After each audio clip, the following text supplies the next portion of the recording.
Hello વિદ્યાર્થી મિત્રો, જય સ્વામિનારાયણ. જેડબલઈ અને નીટ માટે આપણે એક એમસીક્યુ છે. નીચેનામાંથી કયો પદાર્થ રંગવિહીન,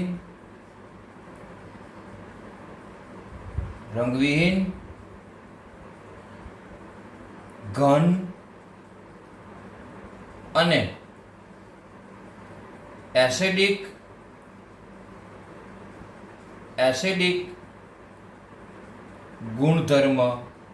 એસિડિક ગુણધર્મ ધરાવે છે. ફરી પાછું બોલું છું, નીચેનામાંથી કયો પદાર્થ રંગવિહીન, ઘન અને એસિડિક ગુણધર્મ ધરાવે છે? હવે આપણને ઓપ્શનમાં આપ્યું છે N2O3. બીજો ઓપ્શન આપણને આપ્યો છે NO2. ત્રીજો જે આપણને ઓપ્શન આપ્યો છે એ N2O અને ચોથો ડી આપણને ઓપ્શન આપ્યો છે N2O5. હવે પી બ્લોક તમને યાદ આવી ગયો હશે તો પ્રશ્ન જોઈને કે પી બ્લોક, આ જે એમસીક્યુ છે એ પી બ્લોકનો છે. પી બ્લોકમાં પેજ નંબર આઈ થિંક 177 ઉપર એક આપણને કોષ્ટક આપ્યું છે. જરૂરથી આ કોષ્ટક તમારે 2 વાર હોમવર્કમાં લખવાનું છે. 2 વાર હોમવર્કમાં પેજ નંબર 177 ઉપર આવેલું કોષ્ટક લખવાનું છે, કારણ કે એમાંથી પુષ્કળ પ્રમાણમાં આપણને એમસીક્યુ પૂછાય છે. હવે પહેલી વાત, પી બ્લોક. અહીંયા પહેલો ઓપ્શન આપણને આપ્યો છે N2O3. હવે N2O3 છે એ વાસ્તવમાં વાદળી છે, ઘન છે અને એસિડિક છે. વાદળી છે, ઘન છે અને એસિડિક છે. આપણને પૂછ્યું છે રંગવિહીન, ઘન અને એસિડિક. તો આ તો નથી જ આવતું. ઓપ્શન જે 2 છે NO2. હવે તમને ખબર છે કે NO2 તો કથ્થઈ રંગ છે, પણ NO2 વાયુ છે, એટલે અહીંયા જ ખોટું પડે છે. અહીંયા આપણને ઘન કીધું છે, NO2 વાયુ છે.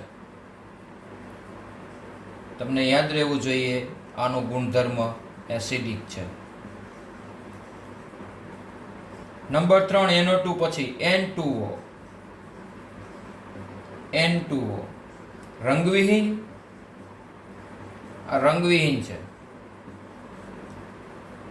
આ પણ વાયુ છે અને તટસ્થ છે.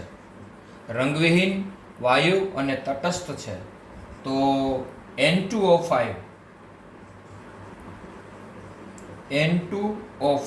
એ રંગવિહીન છે, ઘન છે અને તટસ્થ છે. રંગવિહીન છે, ઘન છે અને તટસ્થ છે.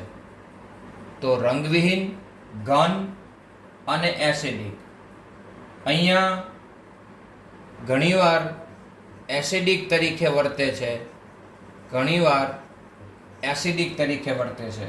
તો ઓપ્શનમાં N2O5 જે છે એ આપણો અહીંયા પરફેક્ટ આપણો આન્સર છે.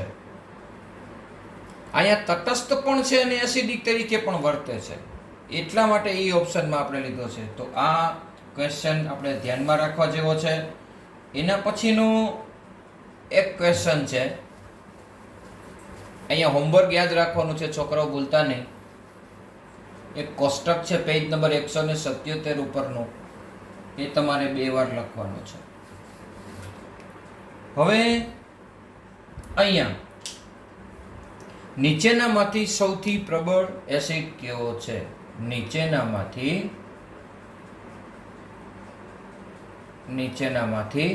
સૌથી પ્રબળ એસિડ કયો છે? હવે આપણને ઓપ્શન આપ્યા છે, પ્રબળ એસિડ માટેના ઓપ્શન આપ્યા છે HF, B HCl, C HBr અને D HI. નીચેનામાંથી સૌથી પ્રબળ એસિડ કયો છે? અહીંયા એસિડની પ્રબળતા, આ પણ 5મા ચેપ્ટરનો છે. અહીંયા HI ની બંધ એન્થાલ્પી સૌથી ઓછી છે, તમને કદાચ યાદ હોય તો. HI આની બંધ એન્થાલ્પી સૌથી ઓછી છે.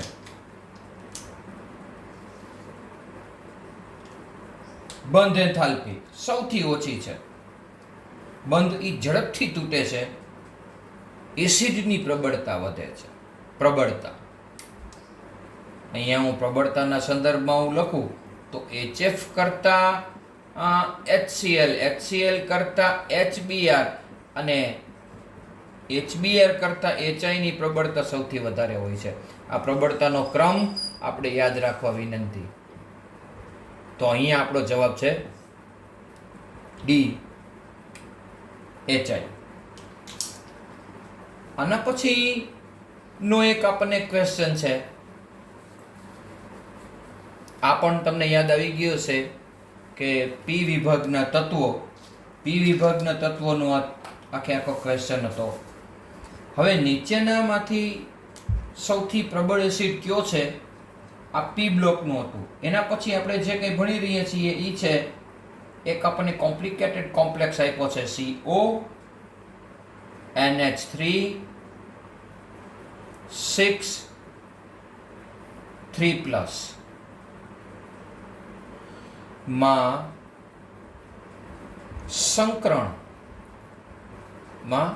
સંકરણ જણાવો. અહીંયા તમે જોઈ શકો છો કે CO NH3 6 3+ માં સંકરણ આપણે કહેવાનું છે. આ સંકરણ કયું છે એ આપણે સમજાવવાનું છે. તો અહીંયા આપણને ઓપ્શન આપ્યું છે, એક sp3d2 sp3d2 B. બીમાં આપણને આપ્યું છે d2sp3, સીમાં આપણને આપ્યું છે dsp2 અને ડીમાં આપણને આપ્યું છે sp3. હવે તમને ખ્યાલ આવી ગયો છે કે આ ચેપ્ટર 9 સંવર્ગ સંયોજનો માટેનો આખો છે. સંવર્ગ સંયોજનો માટે આખો આપણે MCQ આપણે સમજાવવામાં આવ્યો છે સંવર્ગમાં. હવે પહેલી વસ્તુ તો એ કે કોમ્પ્લિકેટેડ કોમ્પ્લેક્સ સંકીર્ણ સંયોજનોમાં અહીંયા કેટલીક બાબતો હું તમને જણાવી રહ્યો છું. સવર્ગાંક 4 અને સવર્ગાંક 6. તમને વિદ્યાર્થી મિત્રો યાદ આવી ગયું હોય, મેં ક્લાસરૂમમાં ભણાવેલું છે કે ધાતુ આયન સાથે જોડાયેલા લિગેન્ડની સંખ્યાને એનો સવર્ગાંક કહેવાય. આ સવર્ગાંક 6 છે. અહીંયા 6 છે, NH3 એમાઇન, અહીંયા 6 લિગેન્ડ છે, એટલા માટે આ સવર્ગાંક 6 છે. સવર્ગાંક 4 ના આપણે 2 પ્રકાર પડે છે.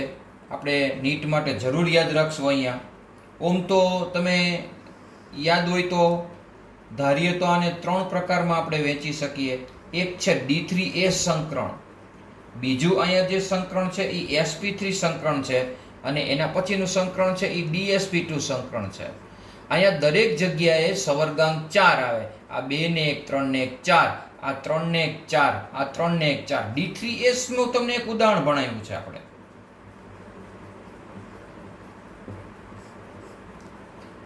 KMnO4 માંથી MnO4 માઇનસ આયન D3S સંકરણ ધરાવે છે.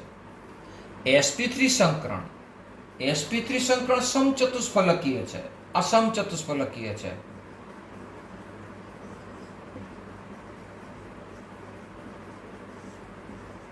અને DsP2 છે એ સમતલીય ચોરસ છે અથવા તો સમતલીય સમચોરસ છે. પણ અહીંયા સવર્ગાંક 4 છે. આપણે MCQ માં જે પ્રશ્ન પૂછવામાં આવ્યો છે એનો સવર્ગાંક 6 છે. જો સવર્ગાંક 6 હોય તો આના બે પ્રકાર પડે છે.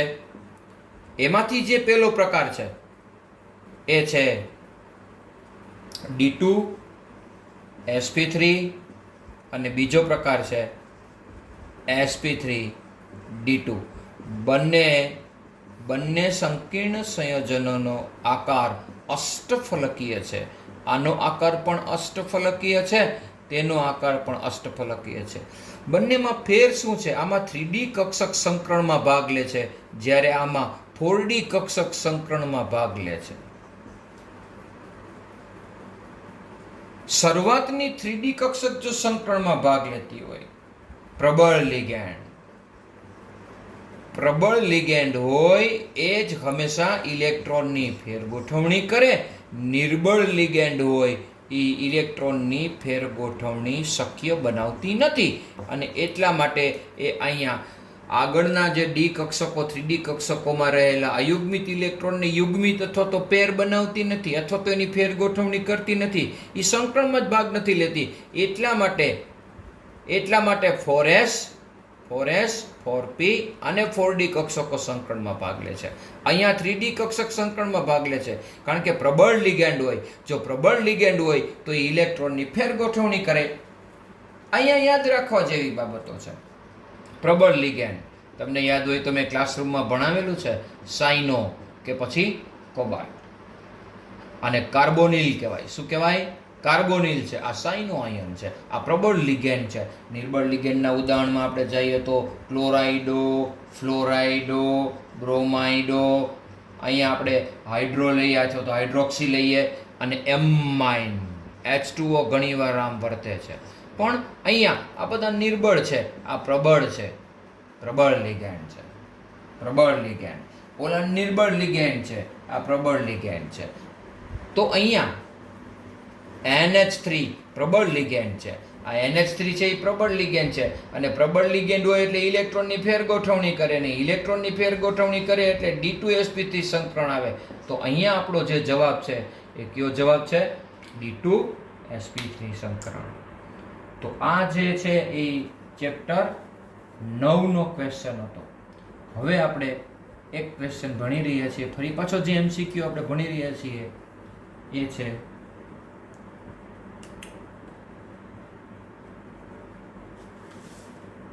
પ્રશ્ન છે નીચેનામાંથી પ્યુરિનનો બેઝ જણાવો. નીચેનામાંથી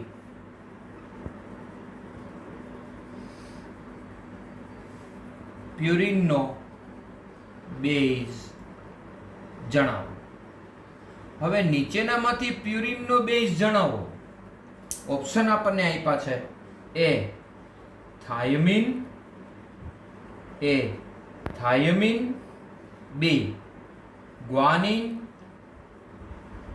ગ્વાનિન, સી સાઇટોસિન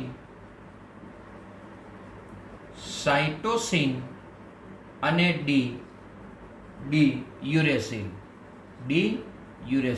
વિદ્યાર્થી મિત્રો, તમને યાદ આવી ગયું કે મેં આ ક્લાસરૂમમાં જ્યારે આ ચેપ્ટર ભણાવેલું હતું, ચેપ્ટર 14 જૈવિક અણુઓ.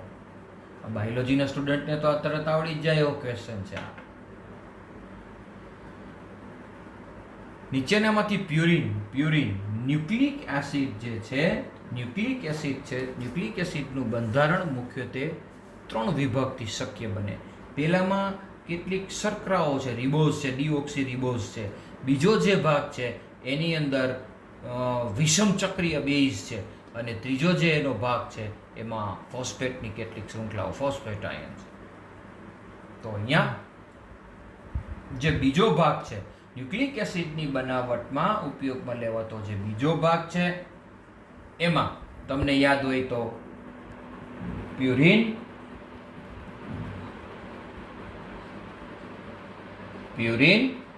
અને પિરિમિડિન. પ્યુરિન અને પિરિમિડિન આમ છે, પ્યુરિન અને પિરિમિડિન.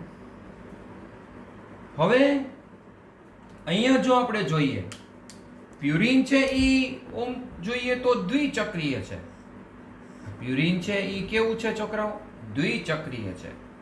આ દ્વિચક્રીય છે. તમને યાદ આવી જાય એટલે ઝડપથી હું અહીંયા તમને દોરી બતાવું છું કે જેથી તમને થોડું યાદ આવી જાય.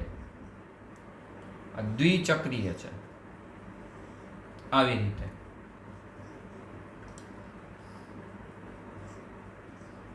આ purine. Pyrimidine same to same છે પણ એક ચક્રીય છે. એક ચક્રીય જે છે આપણે આવી રીતે દોરીએ એક ચક્રીય આમ એકદમ સિમ્પલ અને એક ચક્રીય છે. તો પિરિમિડિન છે એ એક ચક્રીય છે, પ્યુરિન છે એ દ્વિચક્રીય છે. હવે આમાં ભણવાનું શું છે તો કે આના જે બે છે એ એડેનિન છે. એડેનિન ને ગ્વાનિન છે. આ શું મેં લખ્યું? એડેનિન. આ એડેનિન છે, આ ગ્વાનિન છે. Adenine, guanine. હવે અહીંયા જે છે એ સાઇટોસિન છે. એડેનિન, ગ્વાનિન, સાઇટોસિન અને thiamine. Adenine, guanine, cytosine, thiamine. અહીંયા વધારાનો યુરેસિલ પણ છે. હવે ધ્યાનથી જુઓ. એડેનિન અને ગ્વાનિન. એડેનિન, ગ્વાનિન, સાઇટોસિન અને થાઇમિન આ ભેગા થાય તો તમને ખબર જ છે ડીએનએ બને છે. ડીએનએ અને આરએનએમાં શું હોય છે છોકરાઓ? એડેનિન, ગ્વાનિન, સાઇટોસિન અને થાઇમિનની જગ્યાએ કયો હોય છે? યુરેસિલ હોય છે. તો એડેનિન, ગ્વાનિન, સાઇટોસિન અને યુરેસિલ આને આરએનએ કહેવાય.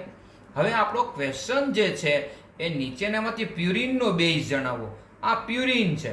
પ્યુરિનનો બેઝ કયો આવે? થાઇમિન?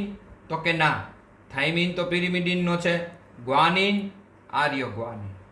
પછી સાઇટોસિન એ પણ પિરિમિડિનનો છે અને યુરેસિલ. તો અહીંયા 3 જે છે એ પિરિમિડિનના છે અને આપણો જે જવાબ છે એ પ્યુરિનનો બેઝ છે ગ્વાનિન. તો આપણો જવાબ છે નંબર બી, ગ્વાનિન. તો પ્યુરિનનો બેઝ છે એ કયો છે? ગ્વાનિન. ગ્વાનિન છે એ પ્યુરિનનો બેઝ છે.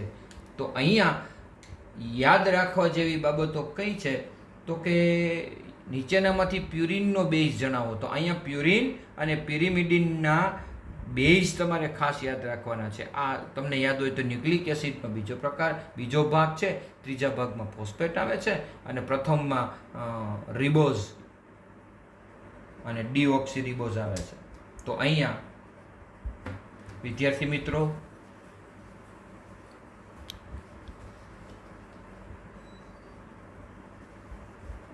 એક ક્વેશ્ચન લઈ લઉં છું હજી.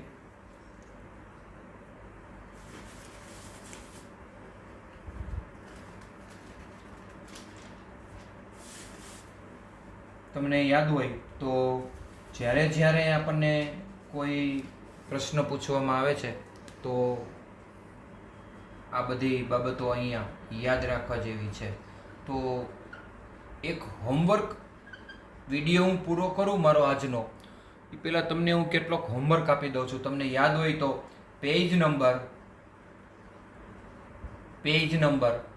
177 ઉપર મેં તમને એક કોષ્ટક કીધું હતું. નાઇટ્રોજનના ઓક્સાઇડ. આ આપણે 2 વાર લખવાનું છે, ભૂલવાનું નથી. આ પી બ્લોકમાં આવે. પછી તમને યાદ હોય તો ચેપ્ટર 14 આ 7મા ચેપ્ટરનું મેં તમને હોમવર્ક આપ્યું છે. હવે હું તમને ચેપ્ટર 14નું એક હોમવર્ક આપી દીધું, કારણ કે મેં તમને હમણાં એક વસ્તુ ભણાવી ને, ન્યુક્લિક એસિડ, એની ઉપરથી મને યાદ આવ્યું કે આ જે ન્યુક્લિક એસિડ છે એમાં બેસ્ટમાં બેસ્ટ જો યાદ રાખવા જેવી કોઈ પણ બાબતો હોય તો